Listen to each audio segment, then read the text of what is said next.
ಶ್ರೀ ಸದ್ಗುರು ಸಾಯಿನಾಥಾಯ ನಮಃ. 45ನೇ ಅಧ್ಯಾಯ. ಕಾಕಾ ಸಾಹೇಬರ ಅನುಮಾನ ಮತ್ತು ಆನಂದರಾವ ಅವರ ಕನಸು, ಮರದ ಹಲಿಗೆ ಇತ್ಯಾದಿ.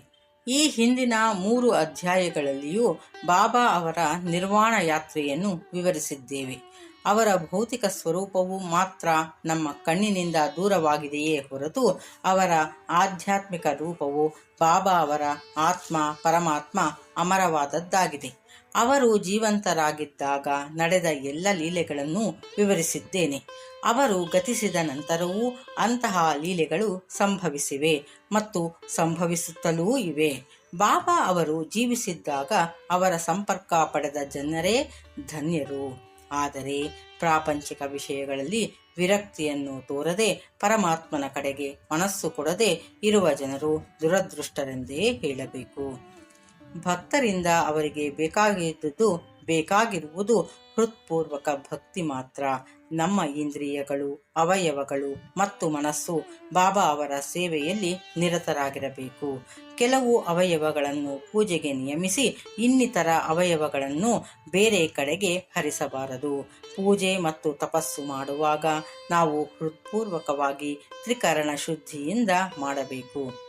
ಧರ್ಮಪತ್ನಿಯು ತನ್ನ ಪತಿಯಲ್ಲಿ ಇಟ್ಟ ಪ್ರೇಮವನ್ನು ಶಿಷ್ಯನಿಗೆ ಗುರುವಿನಲ್ಲಿ ಇರುವ ಪ್ರೇಮಕ್ಕೆ ಹೋಲಿಸಬಹುದಾಗಿದೆ.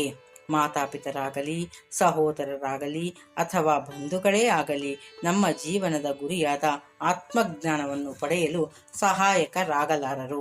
ನಮ್ಮ ದಾರಿಯನ್ನು ನಾವೇ ಹುಡುಕಿಕೊಂಡು ಆತ್ಮಜ್ಞಾನವನ್ನು ಪಡೆಯಬೇಕು. ನಿತ್ಯಾನಿತ್ಯಗಳನ್ನು ವಿಚಾರ ಮಾಡಿ ಪ್ರಾಪಂಚಿಕ ಸುಖ ಭೋಗಗಳನ್ನು ತ್ಯಜಿಸಿ ಇಂದ್ರಿಯ ನಿಗ್ರಹ ಶಕ್ತಿಯನ್ನು ಗಳಿಸಿ ನಾವು ಮುಕ್ತ ಮಾರ್ಗ ಹಿಡಿಯಬೇಕು. ಇತರರಿಗೆ ಅಧೀನರಾಗುವ ಮೊದಲು ನಮ್ಮಲ್ಲಿ ನಾವೇ ವಿಶ್ವಾಸವಿಟ್ಟು ಈ ರೀತಿ ನಾವು ಈ ಪ್ರಪಂಚವು ನಶ್ವರವಾದುದೆಂದು ತಿಳಿದು ಮಿಥ್ಯಜ್ಞಾನವನ್ನು ತೊರೆದು ಚಿತ್ತವು ವಿಷಯಗಳಲ್ಲಿ ಪ್ರವರ್ತಿಸದಂತೆ ತಡೆದರೆ ಕೊನೆಗೆ ನಮಗೆ ವೈರಾಗ್ಯ ಬಂದು ಮಮಕಾರವು ದೂರವಾಗುವುದು. ಈ ವಿಧಾನದಿಂದ ಬ್ರಹ್ಮವಾಸನೆಯು ಉಂಟಾಗಿ ಆ ಬ್ರಹ್ಮನೇ ಗುರು ಎಂದು ಅರ್ಥವಾಗುತ್ತದೆ. ನಾವು ಯಾವಾಗ ಗುರು ಅಥವಾ ಬ್ರಹ್ಮನನ್ನು ಹೃತ್ಪೂರ್ವಕವಾಗಿ ಆರಾಧಿಸುತ್ತೇವೆಯೋ ಆಗ ನಾವು ಆತನಲ್ಲಿ ಐಕ್ಯವಾಗಿ ಆತ್ಮಜ್ಞಾನವನ್ನು ಪಡೆಯುತ್ತೇವೆ. ಸಂಕ್ಷಿಪ್ತವಾಗಿ ಹೇಳುವುದಾದರೆ ಗುರುವಿನ ನಾಮಸ್ಮರಣೆಯಿಂದಲೂ ಅವನ ಧ್ಯಾನದಿಂದಲೂ ನಾವು ಸಕಲ ಜೀವರಾಶಿಗಳಲ್ಲಿಯೂ ಅವನನ್ನು ಕಾಣುವಂತಾಗಿ ನಮಗೆ ನಿತ್ಯಾನಂದವು ದೊರಕುತ್ತದೆ. ಈ ಕೆಳಕಂಡ ಕಥೆಯು ಇದನ್ನು ಪ್ರತಿಪಾದಿಸುತ್ತದೆ. ಕಾಕಾ ದೀಕ್ಷಿತ ಅವರ ಅನುಮಾನ. ಏಕನಾಥ ವಿರಚಿತವಾದ ಭಾವಾರ್ಥ ರಾಮಾಯಣ ಇವುಗಳನ್ನು ಪ್ರತಿದಿನವೂ ಓದಲು ಬಾಬಾ ಅವರು ಕಾಕಾ ಅವರಿಗೆ ಆಜ್ಞಾಪಿಸಿದ್ದರೆಂಬುದು ನೆನಪಿರಲು ಸಾಕು. ಇದನ್ನು ಅವರು ಬಾಬಾ ಅವರು ಗತಿಸಿದ ನಂತರವೂ ಅನುಸರಿಸುತ್ತಾ ಬಂದರು. ಒಂದು ದಿನ ಚೌಪಾಟಿಯ ಕಾಕಾ ಮಹಾಜನಿ ಅವರ ಮನೆಯಲ್ಲಿ ಕಾಕಾ ದೀಕ್ಷಿತರು ಬೆಳಗ್ಗೆ ಏಕನಾಥ ಭಾಗವತವನ್ನು ಪಾರಾಯಣ ಮಾಡುತ್ತಿದ್ದರು. ಕಾಕಾ ಮಹಾಜನಿಯವರು ಮತ್ತು ಶ್ಯಾಮ ಅವರು ಅದನ್ನು ಶ್ರದ್ಧೆಯಿಂದ ಕೇಳುತ್ತಿದ್ದರು. ಆ ಅಧ್ಯಾಯದಲ್ಲಿ ಕವಿ, ಹರಿ, ಅಂತರಿಕ್ಷ, ಪ್ರಬುದ್ಧ, ಪಿಪ್ಪಲಾಯನ, ಅವಿರ್ಹೋತ್ರ, ದ್ರುಮಿಲ, ಚಮಸ ಮತ್ತು ಕರಭಾಜನರೇ ಮೊದಲಾದ ನವನಾಥರು ಜನಕರಾಜನಿಗೆ ಭಾಗವತದ ಧರ್ಮತತ್ವಗಳನ್ನು ವಿವರಿಸುತ್ತಿದ್ದರು. ಜನಕರಾಜನು ಆ ನವನಾಥರನ್ನು ಕುರಿತು ಮುಖ್ಯ ಪ್ರಶ್ನೆ ಹಾಕಿದನು. ಅದಕ್ಕೆ ಎಲ್ಲರೂ ಸಮಂಜಸವಾದ ಉತ್ತರ ಕೊಟ್ಟರು. ಕವಿಯು ಭಾಗವತದ ಧರ್ಮವನ್ನು ಸೂಚಿಸಿದರು. ಹರಿಯು ಭಕ್ತರ ಗುಣಗಳನ್ನು ವಿವರಿಸಿದನು. ಅಂತರಿಕ್ಷನು ಮಾಯೆ ಏನೆಂಬುದನ್ನು, ಪ್ರಬುದ್ಧನು ಮಾಯೆಯನ್ನು ದಾಟುವುದು ಹೇಗೆ ಎಂಬುದನ್ನು, ಪಿಪ್ಪಲಾಯನನು ಪರಬ್ರಹ್ಮವು ಏನೆಂಬುದನ್ನು, ಅವಿರ್ಹೋತ್ರನು ಕರ್ಮವು ಏನೆಂಬುದನ್ನು, ದ್ರುಮಿಲನು ಪರಮಾತ್ಮನ ಅವತಾರ ಮತ್ತು ಲೀಲೆಗಳನ್ನು, ಚಮಸನು ನಾಸ್ತಿಕನು ಮರಣ ನಂತರ ಏನನ್ನು ಅನುಭವಿಸುತ್ತಾನೆ ಎಂಬುದನ್ನು ಮತ್ತು ಕರಭಾಜನನ್ನು ಯುಗ ಯುಗಗಳಲ್ಲಿ ಪರಮಾತ್ಮನನ್ನು ಯಾವ ರೀತಿ ಆರಾಧಿಸಬೇಕೆಂಬುದನ್ನು ವಿವರಿಸಿದರು. ಈ ಕಲಿಯುಗದಲ್ಲಿ ಹರಿನಾಮ ಸ್ಮರಣೆಯೊಂದೇ ಮೋಕ್ಷ ಮಾರ್ಗಕ್ಕೆ ಸಾಧನ.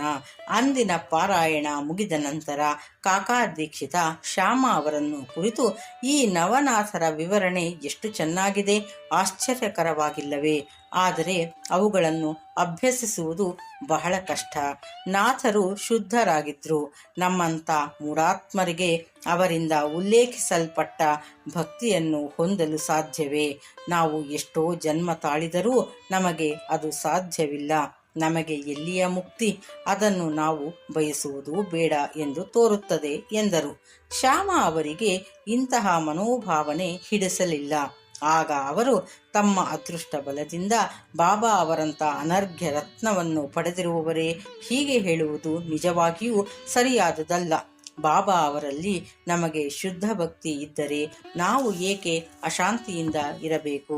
ನಾಥರ ಭಕ್ತಿಯು ಶಕ್ತಿಯುತವಾಗಿರಬಹುದು, ನಮ್ಮ ಭಕ್ತಿಯೂ ಹಾಗೆಯೇ ಇಲ್ಲವೇ? ಬಾಬಾ ಅವರೇ ನಮಗೆ ಗುರು. ಹರಿನಾಮ ಸ್ಮರಣೆಯೊಂದೇ ಮುಕ್ತಿ ಮಾರ್ಗಕ್ಕೆ ಸುಲಭ ಸಾಧನವೆಂದು ಹೇಳಲಿಲ್ಲವೇ? ಹೀಗಿದ್ದ ಮೇಲೆ ಚಿಂತೆ ಏಕೆ, ಹೆದರಿಕೆ ಏಕೆ ಎಂದು ಕೇಳಿದರು. ಕಾಕಾ ಸಾಹೇಬರಿಗೆ ಶ್ಯಾಮ ಅವರ ವಿವರಣೆ ಅರ್ಥವಾಗಲಿಲ್ಲ, ತೃಪ್ತಿಯಾಗಲಿಲ್ಲ. ಅವರು ಆ ದಿನವೆಲ್ಲವೂ ಅಗಾಧವಾದ ಭಕ್ತಿಯನ್ನು ಸಂಪಾದಿಸುವುದು ಹೇಗೆ ಎಂದು ಚಿಂತಿಸುತ್ತಾ ಮನಃಶಾಂತಿ ಇಲ್ಲದೆ ಕೊರಗಿದರು. ಮರುದಿನ ಬೆಳಿಗ್ಗೆ ಒಂದು ಪವಾಡ ಜರುಗಿತು. ಆನಂದರಾವ ಪಾಖಾಡೆ ಎಂಬುವರು ಶ್ಯಾಮ ಅವರನ್ನು ಹುಡುಕಿಕೊಂಡು ಅವರ ಕಡೆಗೆ ಬಂದರು. ಆಗ ಭಾಗವತ ಪಾರಾಯಣ ನಡೆದಿತ್ತು. ಪಾಖಾಡೆಯವರು ಶ್ಯಾಮ ಅವರ ಹತ್ತಿರ ನಿಂತು ಏನೋ ಪಿಸುಗುಟ್ಟಿದರು. ಅವರು ಮೆಲ್ಲಗೆ ತಮ್ಮ ಕನಸನ್ನು ವಿವರಿಸುತ್ತಿದ್ದರು. ಈ ಕಿವಿ ಮಾತನ್ನು ಕೇಳಿ ಕಾಕಾ ಸಾಹೇಬರು ಪಾರಾಯಣ ನಿಲ್ಲಿಸಿ ಅದೇನೆಂದು ಕೇಳಿದರು. ಆಗ ಶ್ಯಾಮ ಅವರು, ನಿನ್ನೆ ನೀವು ಒಂದು ಅನುಮಾನವನ್ನು ವ್ಯಕ್ತಪಡಿಸಿದಿರಲ್ಲವೇ? ಅದಕ್ಕೆ ವಿವರಣೆ ಇಲ್ಲಿದೆ.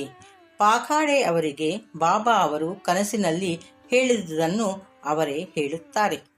ಗುರುವಿನ ಚರಣಗಳಿಗೆ ನಮಸ್ಕಾರ ಮಾಡುವುದು ಅಥವಾ ಆರಾಧನೆ ಮತ್ತು ಭಕ್ತಿ ಇಷ್ಟೇ ಸಾಕೆಂದು ಹೇಳಿರುತ್ತಾರೆ ಎಂದರು. ಪಾಖಾಡೆ ತಮ್ಮ ಕನಸನ್ನು ಈ ರೀತಿ ವಿವರಿಸಿದರು. ನಾನು ಸಾಗರದಲ್ಲಿ ನಿಂತಿದ್ದೆ. ಬಾಬಾ ಕೂಡಲೇ ಕಾಣಿಸಿಕೊಂಡರು. ಅವರು ರತ್ನಖಚಿತವಾದ ಸಿಂಹಾಸನದ ಮೇಲೆ ಕುಳಿತಿದ್ದರು. ಚರಣಗಳು ಮಾತ್ರ ನೀರಿನಲ್ಲಿ ಇದ್ದವು. ನಾನು ಅತ್ಯಾನಂದದಿಂದ ಸಂತುಷ್ಟನಾದೆನು. ಆ ದೃಶ್ಯ ಕಣ್ಣಿಗೆ ಕಟ್ಟಿದಂತಾಗಿ ಮರೆಯಲಾರದಾಗಿದೆ. ಅದು ಕನಸೆಂದು ನಾನು ಭಾವಿಸಿರಲಿಲ್ಲ. ಶ್ಯಾಮ ಅವರು ಕುತೂಹಲದಿಂದ ಅಲ್ಲಿಯೇ ನಿಂತಿದ್ದರು. ಅವರು ನನ್ನನ್ನು ಕುರಿತು ಬಾಬಾ ಅವರ ಚರಣಕ್ಕೆ ಎರಗು ಎಂದರು. ನಾನು ಹೌದು, ನಮಸ್ಕಾರ ಮಾಡಬೇಕೆಂದಿದ್ದೇನೆ. ಏನು ಮಾಡಲಿ? ಅವರ ಚರಣಗಳು ನೀರಿನಲ್ಲಿವೆ. ನನ್ನ ಮಸ್ತಕವನ್ನು ಹೇಗೆ ಅವರ ಅಡಿದಾವರೆಗಳಲ್ಲಿ ಇಡಲಿ ಎಂದೆನು. ಆಗ ಶ್ಯಾಮ ಅವರು, ಓ ದೇವ, ನೀರಿನಲ್ಲಿರುವ ನಿಮ್ಮ ಚರಣಗಳನ್ನು ಮೇಲಕ್ಕೆತ್ತಿರಿ ಅನ್ನಲು ಬಾಬಾ ಅವರು ಕೂಡಲೇ ತಮ್ಮ ಚರಣಾರವಿಂದಗಳನ್ನು ಮೇಲಕ್ಕೆತ್ತಿದರು. ಸ್ವಲ್ಪವೂ ನಾನು ತಡ ಮಾಡದೆ ಪಾದಗಳನ್ನು ಹಿಡಿದುಕೊಂಡು ನಮಸ್ಕರಿಸಿದೆನು. ಇದನ್ನು ನೋಡಿ ಬಾಬಾ, ಈಗ ಹೊರಡು, ನಿನ್ನ ಅಭೀಷ್ಟವು ಸಿದ್ಧಿಸುತ್ತದೆ, ಭಯ ಮತ್ತು ಕಾತುರತೆಯನ್ನು ಬಿಡು ಎಂದು ಹೇಳಿ ಆಶೀರ್ವದಿಸಿದರು. ಮುಂದುವರೆದು, ನನ್ನ ಶ್ಯಾಮನಿಗೆ ಜರಿ ಅಂಚಿನ ದೋತರಗಳನ್ನು ಕೊಡು, ನಿನಗೆ ಒಳ್ಳೆಯದಾಗುತ್ತದೆ ಎಂದು ಹೇಳಿದರು. ಬಾಬಾ ಅವರ ಆಜ್ಞೆಗನುಸಾರವಾಗಿ ಪಾಖಾಡೆಯವರು ಧೋತರವನ್ನು ಕೊಂಡು ತಂದು ಶ್ಯಾಮ ಅವರಿಗೆ ಕೊಡಬೇಕೆಂದು ಅವರ ಕೈಗಿತ್ತರು. ಆದರೆ ಶ್ಯಾಮ ಅವರು, ಬಾಬಾ ಅವರು ಸ್ವೀಕರಿಸೆಂದು ಹೇಳುವ ತನಕ ನಾನು ಸ್ವೀಕರಿಸುವುದಿಲ್ಲ ಎಂದರು. ಕೆಲವು ಕಾಲದ ಚರ್ಚೆಯ ನಂತರ ಕಾಕಾ ಅವರು ಚೀಟಿ ಹಾಕಲು ನಿರ್ಧರಿಸಿದರು. ಅನುಮಾನ ಬಂದಾಗ ಚೀಟಿ ಹಾಕಿ ಅದರಲ್ಲಿ ಒಂದನ್ನು ಎತ್ತಿ ಬಂದ ಉತ್ತರದಂತೆ ನಡೆಯುವುದು ಕಾಕಾ ಅವರ ವಾಡಿಕೆಯಾಗಿತ್ತು. ಒಂದು ಚೀಟಿಯಲ್ಲಿ ಸ್ವೀಕರಿಸು ಎಂದು, ಮತ್ತೊಂದು ಚೀಟಿಯಲ್ಲಿ ನಿರಾಕರಿಸು ಎಂದು ಬರೆದು ಮಡಿಚಿ ಬಾಬಾ ಅವರ ಫೋಟೋದ ಮುಂದೆ ಇಟ್ಟು ಒಂದು ಮಗುವಿನ ಕೈಯಿಂದ ಚೀಟಿ ಎತ್ತಿಸಲಾಯಿತು. ಅದರಲ್ಲಿ ಸ್ವೀಕರಿಸು ಎಂದಿತ್ತು.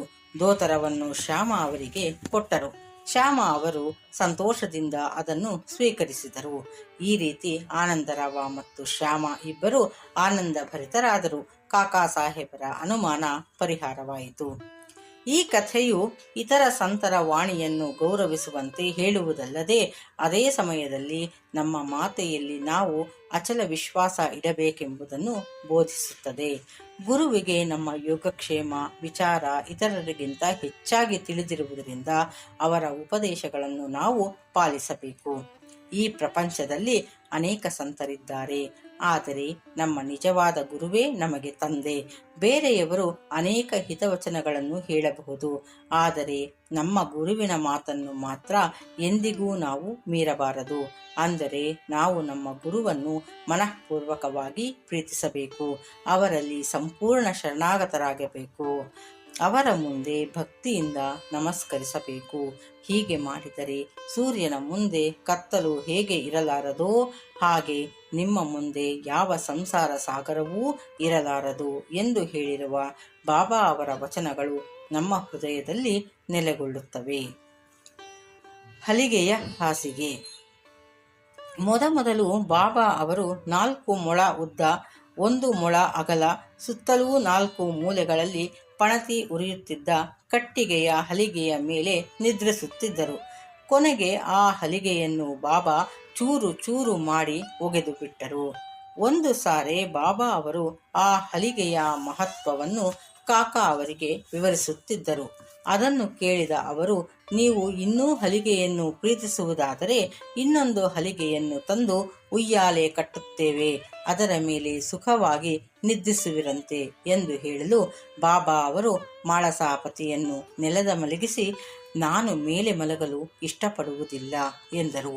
ನಂತರ ಕಾಕಾ ಅವರು ಮಾಳಸಾಪತಿಯವರಿಗೂ ಒಂದು ಹಲಿಗೆ ಕೊಡಿಸುತ್ತೇನೆ ಎಂದು ಹೇಳಲು ಬಾಬಾ ಅವರು, ಅವನು ಹಲಿಗೆಯ ಮೇಲೆ ಹೇಗೆ ನಿದ್ರಿಸಬಲ್ಲನು? ಹಲಿಗೆಯ ಮೇಲೆ ಎತ್ತರದಲ್ಲಿ ಮಲಗುವುದು ಅಷ್ಟು ಸುಲಭವಲ್ಲ. ಯಾರು ಸದ್ಗುಣ ಪರಿಪೂರ್ಣರೋ ಅಂತಹವರು ಮಾತ್ರ ಹಲಿಗೆಯ ಮೇಲೆ ನಿದ್ರಿಸಬಲ್ಲರು. ಅವರು ಯಾವಾಗಲೂ ಜಾಗೃತ ದೃಷ್ಟಿ ಹೊಂದಿದವರಿರಬೇಕು. ನಾನು ನಿದ್ರೆ ಹೋಗುವಾಗ ನನ್ನ ಹೃದಯದ ಮೇಲೆ ಕೈಯಿಟ್ಟು ನಾನು ಹರಿನಾಮ ಸ್ಮರಣೆ ಮಾಡುತ್ತಿರುವುದನ್ನು ಗಮನಿಸುತ್ತಿರು. ನಿದ್ರಿಸಿದಾಗ ನನ್ನನ್ನು ಎಚ್ಚರಿಸು ಎಂದು ನಾನು ಮಾಳಸಾಪತಿಗೆ ಹೇಳುತ್ತೇನೆ. ಅವನಿಂದ ಅದು ಸಾಧ್ಯವಿಲ್ಲ. ಅವನೇ ನಿದ್ರೆಯಿಂದ ತೂಕಡಿಸುತ್ತಾನೆ. ನನ್ನ ಹೃದಯದ ಮೇಲಿನ ಅವನ ಕೈಗಳು ಕಲ್ಲಿನಂತೆ ಭಾರವಾಗಿರುತ್ತವೆ. ಭಗತ್ ಎಂದು ನಾನು ಕೂಗಿದಾಗ ಮಾತ್ರ ಅವನು ಎಚ್ಚೆತ್ತು ಕಣ್ಣು ತೆರೆಯುತ್ತಾನೆ. ಹೀಗೆ ನೆಲದ ಮೇಲೆಯೇ ಸರಿಯಾಗಿ ನಿದ್ರಿಸಲಾಗದೆ ನಿದ್ರಾದೇವಿಯ ಗುಲಾಮನಾಗಿರುವ ಅವನು ಹಲಿಗೆಯ ಮೇಲೆ, ಅದೂ ಎತ್ತರದಲ್ಲಿ, ಹೇಗೆ ನಿದ್ರಿಸಬಲ್ಲನು ಎಂದರು. ಅನೇಕ ಸಾರಿ ಬಾಬಾ ಅವರು ಭಕ್ತರ ಮೇಲಿನ ಪ್ರೀತಿಯಿಂದ ಯಾವುದು ನಮ್ಮದು ಅದು ನಮ್ಮೊಡನೆ ಇರುತ್ತದೆ, ಇತರರದು ಅವರವರ ಹತ್ತಿರ ಇರುತ್ತದೆ ಎಂದು ಹೇಳುತ್ತಿದ್ದರು. ಶ್ರೀ ಸಾಯಿ ಪ್ರಣಾಮ. ಓಂ ಸಾಯಿರಾಮ್.